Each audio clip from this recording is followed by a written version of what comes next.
আসসালামু আলাইকুম। তোমাদের আসলে অনেকগুলো কোয়েশ্চেন আমার কমেন্ট বক্সে জমে আছে। আমি ভাবলাম যে টপ যে 7 কোয়েশ্চেন্স আছে সেটা আজকের ভিডিওতে অ্যান্সার করবো। তো আজকে 7টা কোয়েশ্চেনের মধ্যে প্রথম কোয়েশ্চেনটা হচ্ছে আমাদের অটোপাসি কনফার্ম। তোমরা অনেকবার জিজ্ঞেস করতেছো ভাই পরীক্ষায় কি আবার নতুন করে নিতে পারে কিনা, আন্দোলন হচ্ছে, মানববন্ধন হচ্ছে, অনেক শিক্ষার্থী আওয়াজ তুলতেছে পরীক্ষা নেওয়ার জন্য, সেটা কি আবার হবে? সেটা ট্রাস্টেড নিউজ আজকে তোমাদেরকে আমি দিব। সেকেন্ড কোয়েশ্চেন হচ্ছে আমাদের রেজাল্টটা কীভাবে হবে। রেজাল্ট নিয়ে আমি আগে অনেক কথা বলছি, তবুও তোমরা ক্লিয়ার হতে পারছো না, তো আমি আরও একটু ক্লিয়ার করে দিব না, আর একটু বিস্তারিত বলবো আজকে।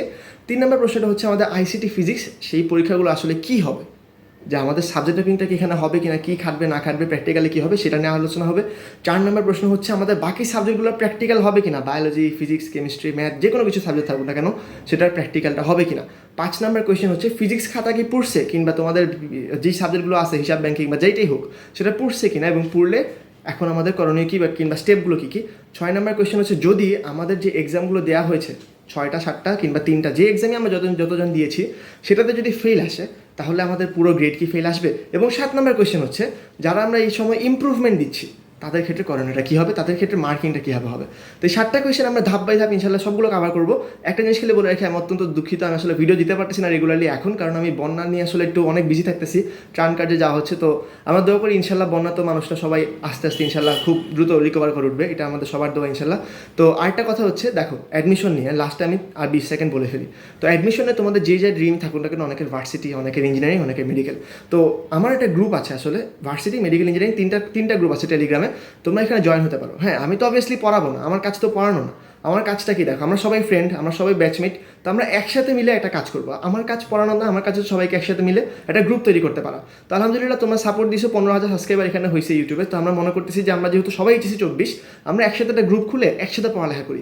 সেই চিন্তা থেকে আমি ভাবলাম টেলিগ্রামে একটা গ্রুপ খুলি। টেলিগ্রামে এখন পর্যন্ত আলহামদুলিল্লাহ অনেক মানুষ জয়েন হয়েছে, তোমরাও জয়েন হতে পারো। এখানে চ্যাট অপশন আছে, তো আমরা সবাই চ্যাটিং করে কাজ করতে পারি। এখানে আমরা প্ল্যান করি সবাই মিলে যে আসলে ডেইলি সাবজেক্টগুলো কী হবে।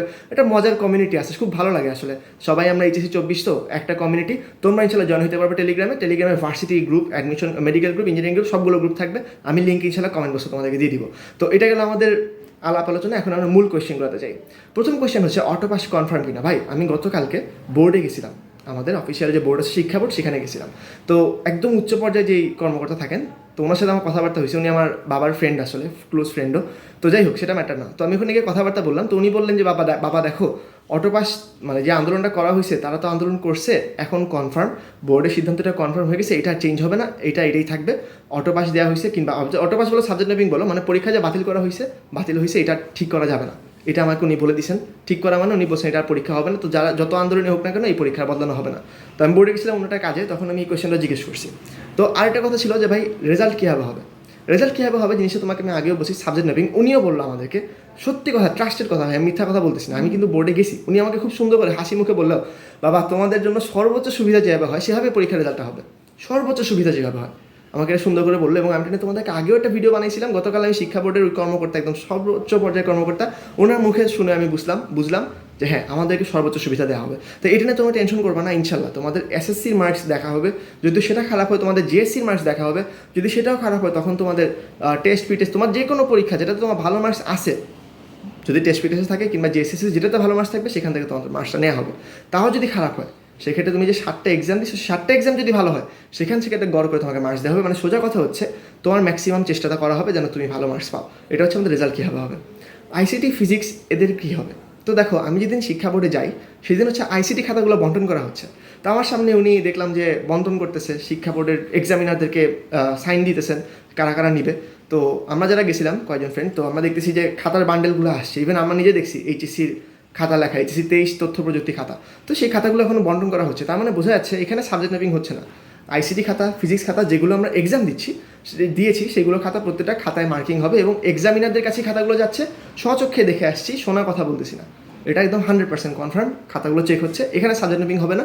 এখানে যে খাতায় মার্কসটা পাবা সেই খাতায় মার্কসটাই থাকবে, এবং যেগুলো এক্সাম দাও নেই সেগুলোতে হচ্ছে সাবজেক্ট ম্যাপিং হবে, এটাই কথা। তো 7টা এক্সাম যেগুলো আমরা দিচ্ছি সেগুলো হচ্ছে আমাদের নর্মালভাবেই চেকিং হবে, খাতার মার্কসই আসবে। আমাদের পরে যে কোয়েশ্চেন, ব্যবহারিক কী হবে কিনা। ব্যবহারিক হওয়া নিয়ে আসলে 2 রকম মতামত এখন পর্যন্ত শোনা যাচ্ছে, এখন পর্যন্ত কোনো কিছু শিওর না। ব্যবহারিক হওয়া দুইটা কাজ হতে পারে। এক হতে পারে তোমাদেরকে বা আমাদের সবাইকে 75 মার্কস যেটা ছিল আমরা এক্সাম দিয়েছি সেটাকে কাটছাট করে সেটা থেকে পার্সেন্টেজ নিয়ে আমাদের প্র্যাকটিক্যালের মার্কসটা দিয়ে দেওয়া। আরেক হতে পারে ব্যবহারিক পরীক্ষা নেওয়া। ব্যবহারিক পরীক্ষা মনে হয় নিবেন, এটা খুব চান্স কম। তো বেসিক্যালি যে বিষয়টা হইতেছে আমাদের পরীক্ষা যেটা আমরা দিছি রিটেন সেটা থেকে কাটছাট করে সেটা থেকে নিয়ে আমাদেরকে প্র্যাকটিক্যালের মার্কস দিয়ে দিবে।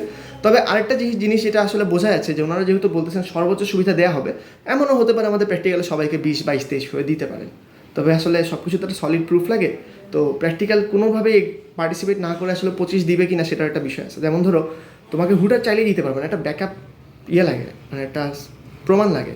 যেমন আমাদের যখন তোমার এসএসসিতে এইচএসসিতে যে মার্কসটা দিবে, কেন ওনারা বারবার করে বলতেছেন সর্বোচ্চ সুবিধা দেওয়া হবে, এসএসসি না ভালো হলে জিএসসি ভালো না হলে টেস্ট টেস্ট না ভালো হলে 7টা পরীক্ষা যেগুলো দিচ্ছে, কেন বলতেছে?